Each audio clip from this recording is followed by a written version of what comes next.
Good morning, everybody. Happy Friday to you, January 17th, 2025. It's Dave Neal, and this is your morning rush hour ride to work. We have a very special episode for you today, a great interview. Normally, I save my interview episodes for the weekend, but we don't have that kind of time. I talked with V from Under the Desk News. They've got millions of subscribers across multiple platforms. Their life was changed during the pandemic and became sort of a viral sensation, really. I was actually more not nervous, but excited to talk to V because if you've ever been on the TikTok app, I get more of my news from V and so much sent to me to cover because they're right on top of all of the big stories out there. So what's going on? Well, Sunday, TikTok was set to shut down. The Supreme Court upheld a ruling that said they got to go. And V has been fighting, saying, no, there's a lot of misinformation out there about what TikTok is. I mean, a lot of people, a lot of content creators, not just the ones that are big and fancy making a ton of money, but a lot of the smaller content creators and small-time journalists are on TikTok. You have to remember, God, folks like me, wouldn't be able to tell the stories that I tell if we didn't have these social media apps and YouTube to kind of be there as freelancers in independent news. Most newspapers are gone these days. So the only way to get information out and actually have like a sort of a peer-to-peer network is through this social media. It's a very, very big deal. So to be able to talk to V today, days before TikTok is set to be banned, is incredible. Now, we recorded this conversation yesterday, and while we were recording, we learned that Joe Biden is delaying the decision to ban TikTok, or I should say enforce the decision, 72 hours, which means his presidency is about to end,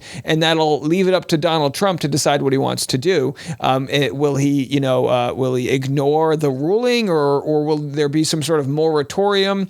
There's a couple different laws going through Congress, one of which that would be a 270-day pause, just so that they could review this and try to get a right buyer for it. Congress is like 80% for TikTok being banned, but the people are saying, look, this is an app we've enjoyed. We've enjoyed getting our news, not necessarily from the quote unquote mainstream. So with regard to journalism in general, just the idea of what journalism is in today's world, this option is really an option for people to unite over, right? And not be sort of forced an opinion based on what might be a organization that's funded through means maybe you don't know about. So we talk about the brand of being a content creator, how they got started, and it's just going to be it's a fantastic conversation. You're really going to like this. Now, I have to say, politically speaking, I'm going to ask people to keep an open mind because a lot about what we talk about is good for both Republicans, Democrats, left-leaning, right-leaning, conservatives, liberals, because what we talk about are such populist ideas, the ideas of free speech, the ideas of unifying over common interests. So I ask you to just hold off on your judgment. I get comments from people saying, oh, I'm going to unfollow because you don't think of this, you don't have the same political opinions and ideologies as I do. What does that say about you? Let's just take a moment here and have rich, long-form conversations, right? This is the best time to be alive when it comes to long-form conversations, and you're about to be in for a treat. Ladies and gentlemen, Dave Neal here, and on today's episode of the Rush Hour Podcast, we've got a very special guest, independent journalist, political advocate, seen and heard by millions. It's host of Under the Desk News. Hello, V. How are you? Hey, what's going on, Dave? Yeah, well, you've got a lot going on here. TikTok is set to, close down this weekend. You've been in touch with the president. Tell me what's going on. Yeah. So, back in March and April, a piece of legislation was pushed through called the Protecting Americans Against Adversary-Owned Apps Program, something. Anyway, that set an arbitrary date of January 19th for ByteDance to sell their platform to an American company or face a ban. And now we're up on that day. So what has happened since that legislation was signed is the government and stakeholders have come to realize that the platform generates $24 billion in GDP for Americans and is not so easy to get rid of as just shutting it off. It's also not so easy to sell as just sell it or be banned. So now we're in a situation where President Biden is thinking about his legacy, thinking about, the people who have cared for him and shared his message over the last 4 years. And we are being told the administration will either do an executive order or invoke the 90-day extension to make sure that the the app doesn't go dark on Sunday.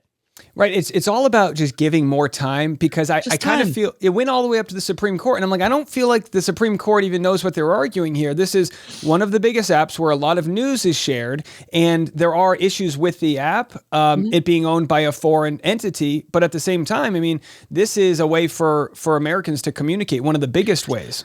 Well, I want to push back on owned by a foreign entity, because I think we've all kind of accepted language that this is a Chinese owned app. And I had dug into who owns it, who's on the board of it, who runs operations. And what I found is in 2012, the ethnically Chinese inventor was given a $50 million investment from Jeffrey Yass, who is the richest man in Philadelphia.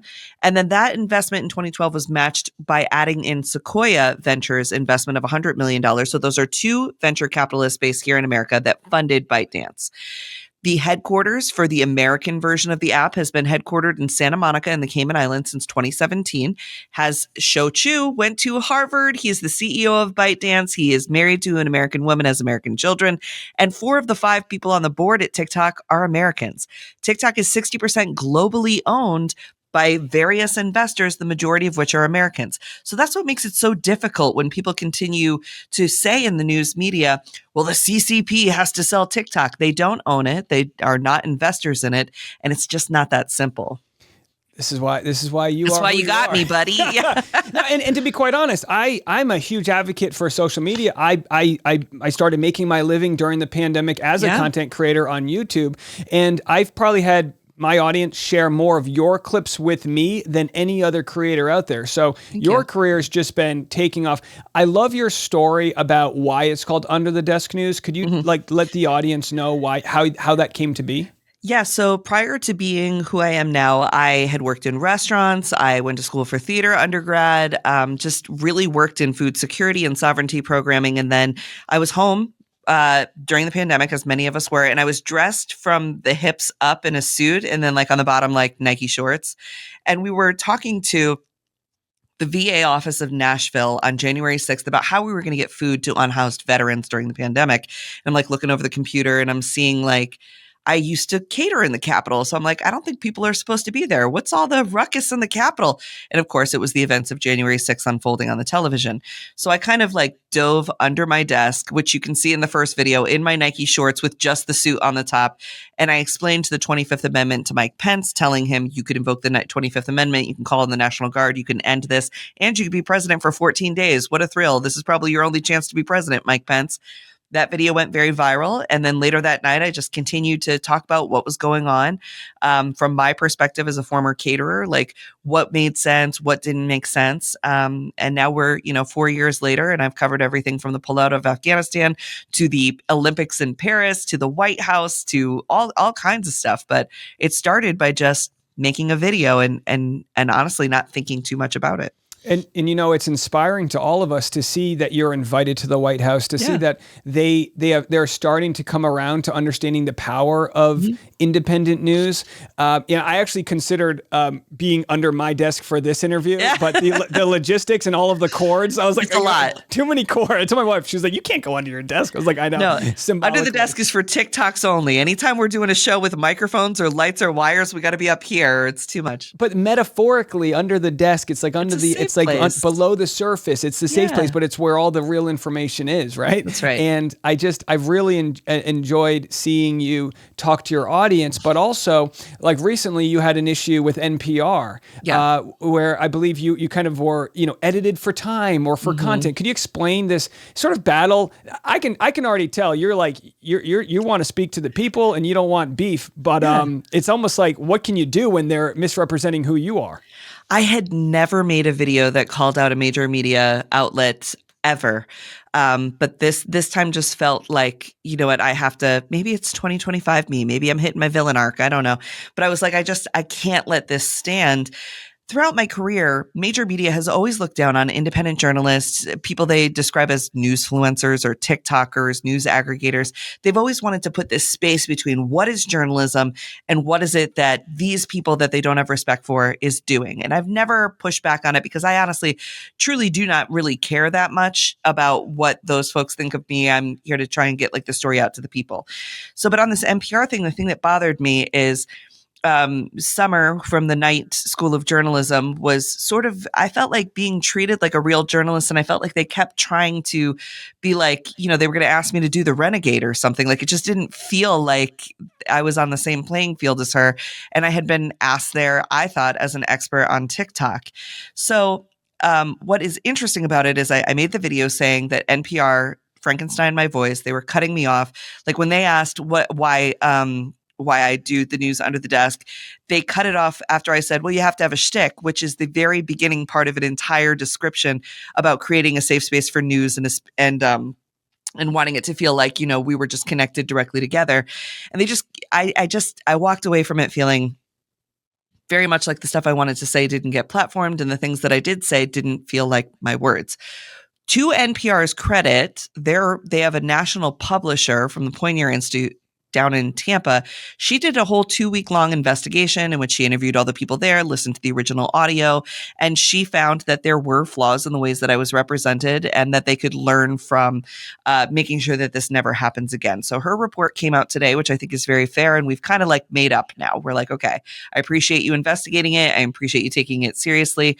And of course, national broadcasting is about to become under massive fire with the Trump administration, who wants to defund NPR and PBS, and of course don't support those things. So it just is tricky. And I think that's the problem with the way the TikTok ban has been communicated by major media also, is major media is just so annoyed by TikTok that the only time they ever ask me anything is when these bans pop up every couple weeks and they want me to come on and they're like, V, what are you going to do? Your life is over now. And I'm like, okay, like you're here to kind of like, do you want to know why they're banning it, or do you want to sort of like feast on the tears of TikTokers? So, yeah. And I think part of what and what's so interesting too is if you didn't have the following you had, you wouldn't have gotten that response from them. You're seeing it now play out on TikTok where insurance companies are hand delivering the checks to the TikTok creators in Los Angeles. Oh, well, look, we're State Farm. We're giving you our check. It's like you see right through it because corporations are psychopathic. So they're just going to do what they need to do for their bottom line. And sadly, squeaky wheel gets the grease. You're going to have to be like, hey, you really didn't cover this right. Yep. You see examples where like 60 Minutes interviewed Kamala Harris and they like chopped up an hour-long convo into 20 minutes. It's like we are in the world of unlimited bandwidth. It's no surprise that Trump can go on Theo Vaughn, not get asked any hard questions, but come off more relatable because it isn't edited. So I think we're finally, too little too late for this season, but we're finally seeing the power of the independent conversation. What does this mean for like your brand going forward? Well, we've been told that Americans don't have an attention span. They just want fast stuff. The cable news media does breaking news every 5 seconds, keeps you all excited and whatnot. And what we're finding is that's just not true. The American people, if they're genuinely interested in something, they'll spend 3-4 hours binge listening to it. We see that on the streaming platforms when they come out with all of these Netflix documentaries. We'll watch 4 or 5 episodes about something that we didn't know we were so interested in. Attention spans are not as short as people think they are. And that's why I've sort of, I was hesitant to move into YouTube because I really didn't think that I was a long form creator. And so I gave it a try. It's gone pretty well. We're on YouTube now, trying to just give people more of what they want, which is time. Oh, you're going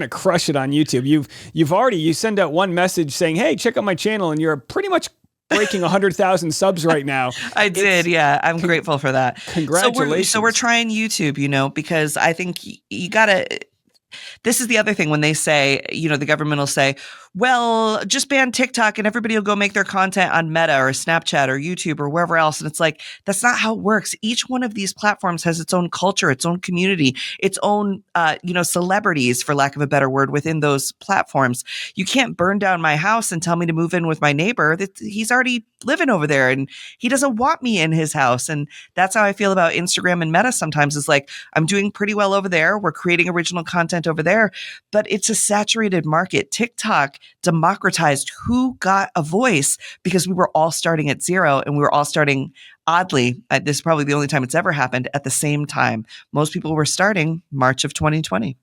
What's so interesting is all of the concerns I have with TikTok, I also have for Facebook, Instagram, Snapchat. Absolutely. And those concerns are, is there some force above that can push one candidate? And it's like, how are we going to be afraid of TikTok when Elon Musk runs the propaganda wing of Trump? And you can't argue that, right? I mean, it's literally goes in saying, I'm not going to pick who I'm going for. And now it's like, you can see it. Like you're a super smart person. I don't know if the casual person watching can see it, but it's like Elon selling cars. He needs China, and he's promoting Trump here. So much money's involved, and he's got a massive and like every major news organization decided not to pull out on endorsing a candidate because they saw which way the winds were blowing. We need you, V.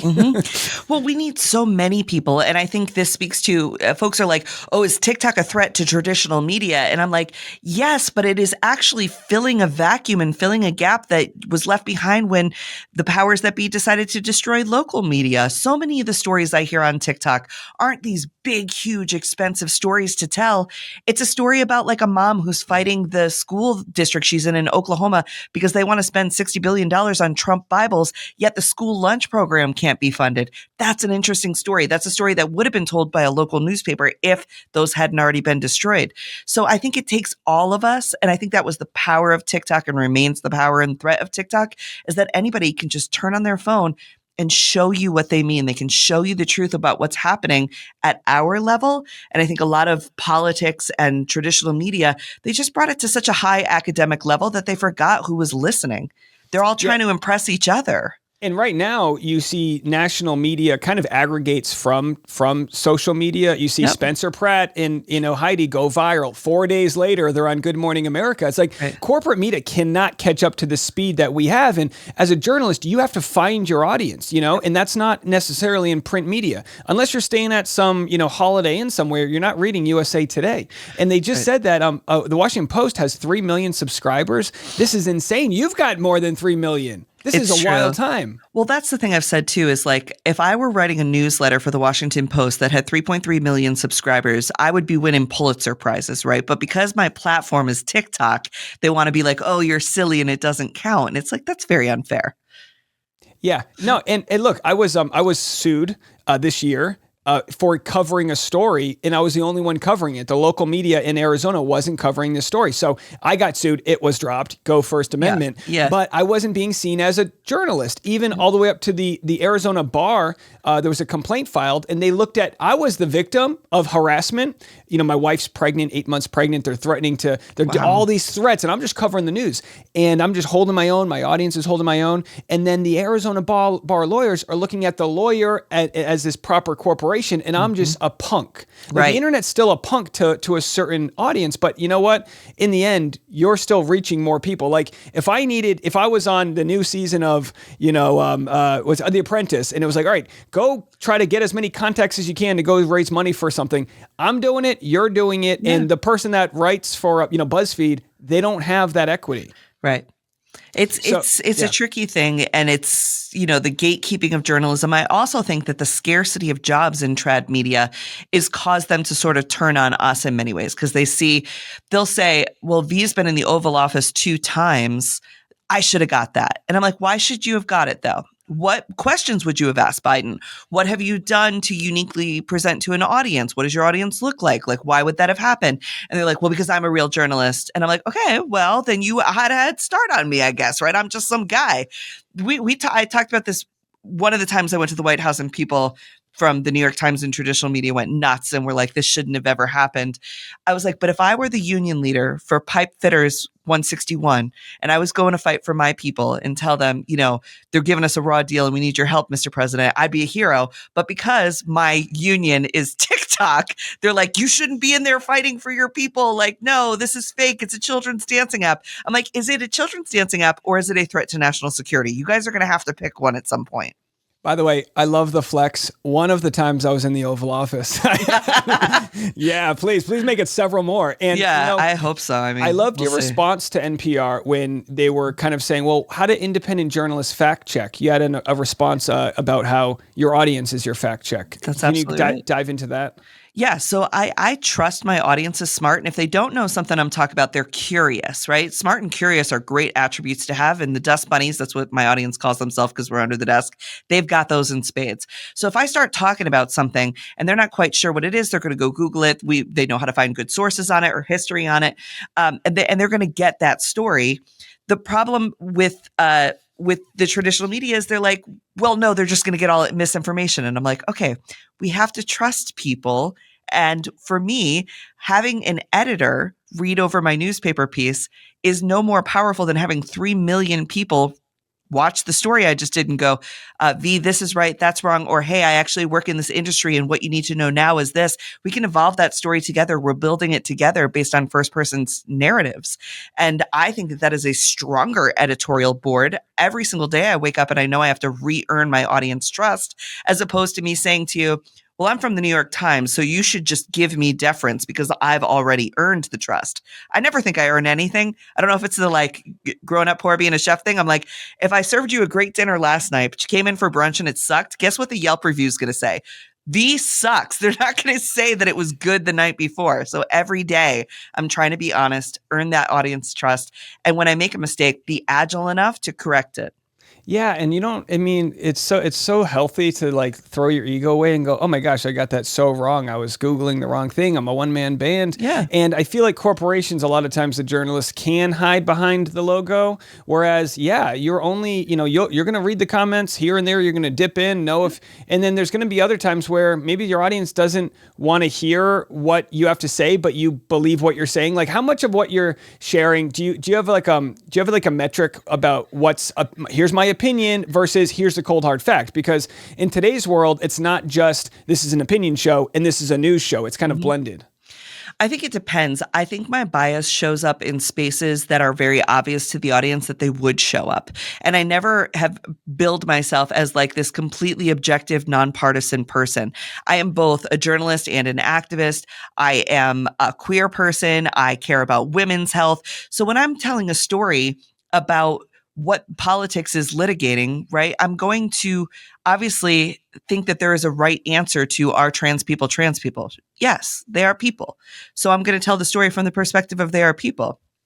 Whereas sometimes, big media people are like, well, you have to be perfectly objective and you can't show any emotion. And to me, that always favors the oppressor. That always favors the person who wants everything to seem like it's very equal. Like even when we were, if we go back to the campaign season, the way that the media was covering Donald Trump questioning if Kamala Harris was Black, that was like a whole week of endless stories. Well, President Trump has questioned your Blackness. She's Black. Move on. Like she just is Black. Her father is Black. Like, what do you want me to do with this? Why do we have to have 50 stories about it? And why are we supposed to put something that is obviously like an inflammatory lie on par with the truth?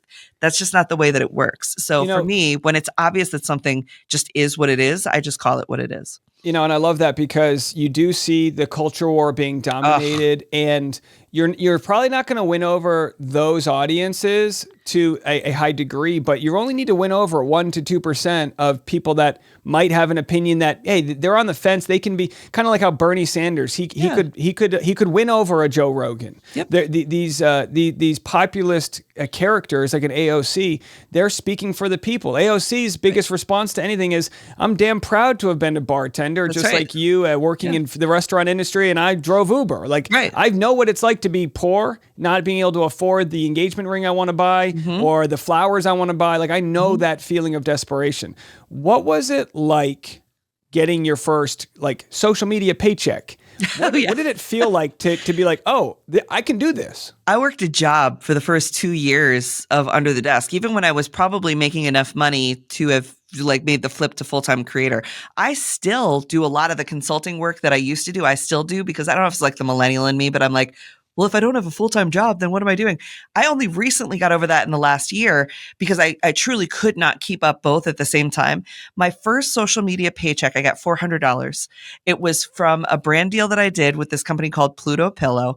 I still have the pillow. I still talk to Suze from Pluto Pillow, and like we became pals through this thing. And we called it my TikTok money. So I like blew it. It was like I won at gambling or something. We got $400. I was laid off at the time. This was very early on. I was furloughed from my job because obviously the restaurants and stuff weren't open. And we probably should have like used that money responsibly, but we called it my TikTok money. And went out to dinner or like did something stupid with it. And that happened a couple more times. My sister needed something for my niece. I was like, oh, we'll just use my TikTok money.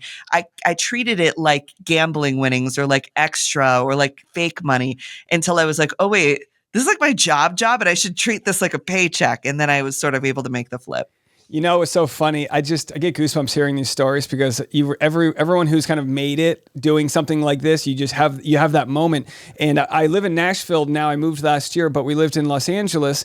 And I remember it was right in the height of the pandemic where, there was a bouncer checking IDs to get into Smart and Final. Oh, yeah. And I'm in line and it's the afternoon around 4 or 5 p.m. I'm in line and the line going all the way down the aisle. Like, you're waiting. Everyone's washing down their groceries and everything. And in the afternoon is when YouTube pays you from the previous day. Mm-hmm. And I saw this spike and I had to show my wife. And it wasn't bragging. It was like, honey, we're going to be okay. Yeah. Like this is our North Star. We're getting organic right. produce this time, babe. It's going to be great. Yeah. Grab those avocados. I don't care if they're going to go bad tomorrow. That's how I treat it. And I think, and I bet, Dave, you do this too, because I know what kind of person you are, but like then I got paid to do a speaking gig for a nonprofit. And I got let's say I got $1,500 to do the speaking gig. I had to provide a whole workshop. I had to do whatever.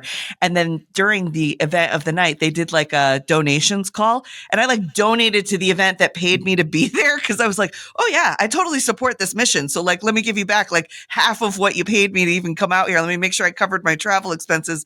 But I was like, oh yeah, I was totally bought in. And I've done that every time. And they're like, you got to stop doing that. And I'm like, I can't. No, it's tough because like, you're fighting for the middle class, the lower class, the people, you want to raise the bar of what the basic, level of livelihood should be, which is a minimum wage that can pay your bills. And, I've been like really big on universal healthcare for a long time. And I hate to say it, but I have an audience member with stage 4 breast cancer and she has a 6-year-old and we've been talking and raising money for her. And I said, Jill, like the best thing you can do right now is get on TikTok and start telling your story. So many people.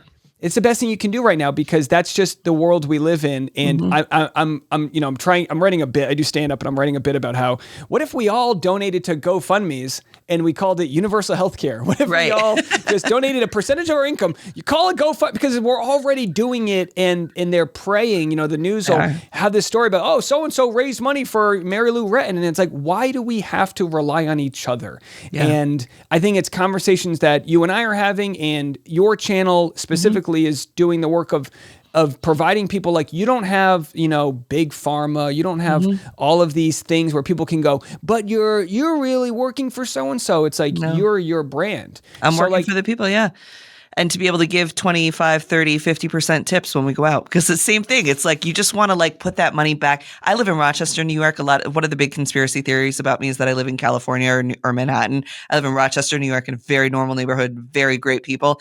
And like you always want to kind of like give them the thrill that you get. So if I have like a particularly good month on TikTok, then like if we go out to like, I don't know, get plates or do anything normal, you're like, I'm just going to give a really good tip and like run out so that other people have that feeling of like, wow, somebody appreciated me today. Like that's how that's the best kind of people. And that's what TikTokers do. They always are helping each other. Yeah. And I mean, I'm the same way, like just nobody tips as good as like bartenders. That's right. And waiters. They are the best because they know like, oh, this job stinks. And you're going to provide someone something that's going to get through the day. Yeah, absolutely. So the TikTok may or may not exist. Yep.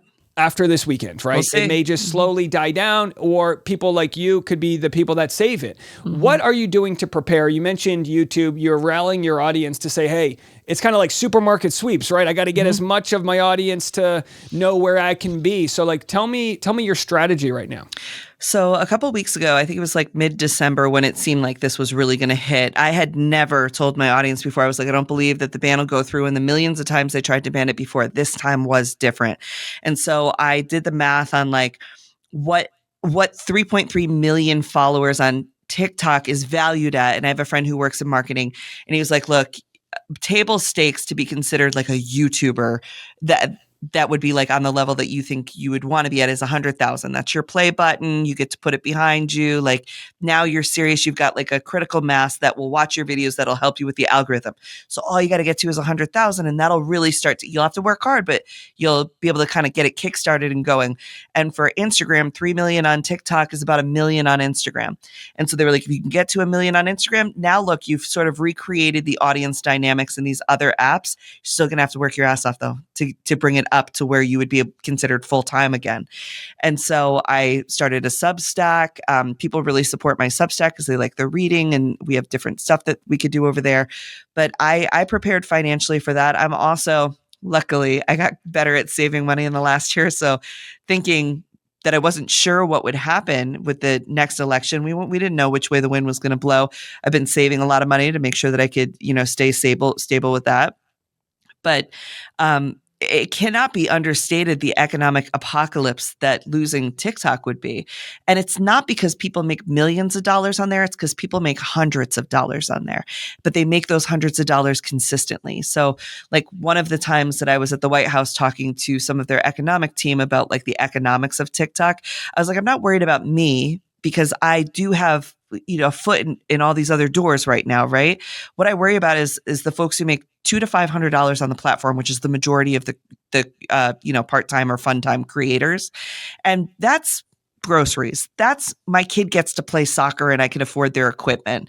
That's, we got to go on a vacation a little bit, or I got to move my family to a safer apartment. Like these are the stories that I hear from people that an extra $200 to $500 a month, that's a life-changing amount of money sometimes. Yeah, that's a couple of days of work they don't have to go to. I mean, most of Americans can't afford this $400 emergency, check, and to be able to make to be a couple days closer to having the chance to have a day off goes so far. You know what's interesting is my podcast started as a Bachelor show, covering Bachelor, the dating show, and then it moved into just entertainment news and has picked up an audience that's across the spectrum, left, center, and right. Mm-hmm. The amount of people I've lost this year covering the election, and I tell you what, I think I am so fair. The same people that appreciated how fair I was covering non-political stuff now think I'm some sort of shill. And I get people that tell me, go back to the West Coast. And I'm like, I'm from the East Coast. Which coast do I go back to? I'm a Rhode Islander. I know. What do you want? I'm from traditional Rhode Island, I get called a Fed. I'm like, I wish I had that kind of pension. That'd be dope. I don't. Yeah, right? No, under the feds. Yeah. I'm not saying I wouldn't take it. That's a good job being a federal employee, but that sounds like a Will Ferrell, Kevin Hart movie, like totally. Fed under the desk news, But I'm really worried about people genuinely, because to take that money out of their pocket and know that there isn't another way to get it is, I think, diabolical and sick. And I think any politician or any public servant that discounts that fact is woefully mistaken about what this platform provides to people and how important it is to our economy. Yeah, and I'll argue, like, as a guy who has pretty standard progressive ideologies, I want to argue for the populist, centrist, or right, so that they can have an independent voice that isn't relied on the way a lot of right-leaning voices are relied on. They're funded by, a lot of different Koch brothers and the big, like these quack universities and all. Yeah, and it's like, I want people to share their real opinions, not like grift into a direction because they can sell watches or Bibles or whatever with that team. And I think TikTok and short form content helps take away the team because you want to have someone like you that can call out NPR and say, yeah, that was kind of wrong. And, you want to be able to call out 60 Minutes if give us the full interview, give us the chance to have as much information as we can to make the best decisions as we can. I'm torn over fact checking because I think deep down, we all need to have our fact checker in our hearts and in our gut be the strongest fact checker. But what is your take on Meta, Mark Zuckerberg removing fact checking? So I am, such an optimist a lot of the time. And I always look at how bad is this actually, because everything's an emergency, right? If you watch the news, everything's an emergency.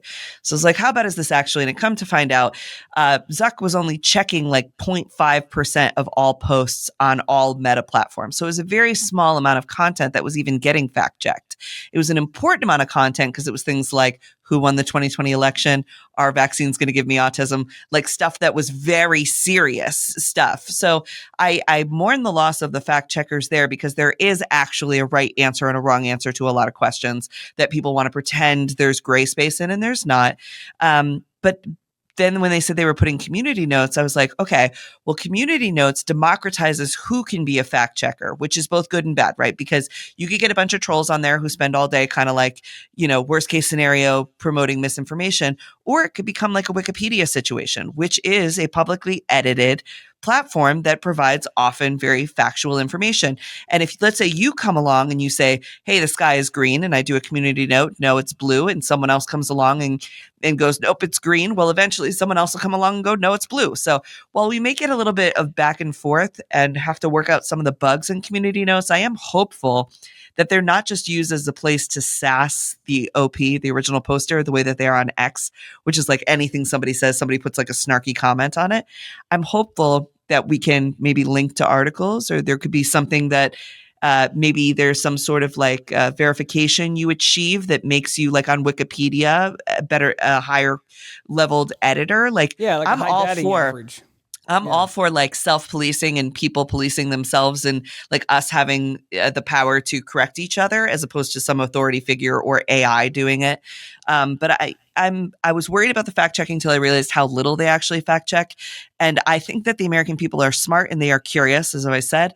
And I'm hopeful that that overall it turns out to be net positive.